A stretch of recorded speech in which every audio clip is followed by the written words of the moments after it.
شكرا لك يا سارة، وشكرا لجميع المتصلين. شيخنا أودي إلى آلاء من الجزائر، تقول بأنها عندها مال وقد تم مرور حول كامل عليه، ثم دخل عليه مال آخر، تقول هل تزكيه من سويا أو هذا وحده وهذا وحده؟ نعم، الحمد لله رب العالمين، وأصلي وأسلم على نبينا محمد وعلى آله وأصحابه أجمعين، أما بعد.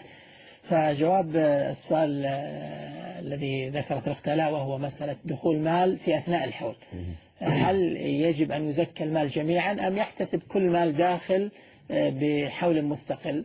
إذا كان هذا المال الداخل دخل بسبب منفصل عن المال الذي معك، يعني أنا عندي 1000 ريال الآن ودخل عليه 500 ريال أخرى من جهة أخرى ما لها علاقة، ليست ربح تجارة، ليست ربح هذا المال، ففي هذه الحال كل مبلغ من المال له حول مستقل، له حول مستقل، وهذا قول جمهور العلماء. من العلماء من يرى أن حول المال حول واحد، ومذهب الحنفية والمالكية، لكن الراجح هو أنه يحتسب كل مال بحول مستقل إذا كان عنده إذا كان قد ملك نصابا. فالمال الأخير اللي دخل عليك بعد مرور فترة، هذا احتسبي به حولا مستقلا واخرج زكاته إذا مرت عليه سنة وهو في يدك. لو أخرجته سويا، لو كان مثلا يعني المال يتتابع عليك وتخشى من اللخبطة واللبس في حساب السنة لكل مال على وجه مستقل، وأرادت أن تخرج زكاة المال في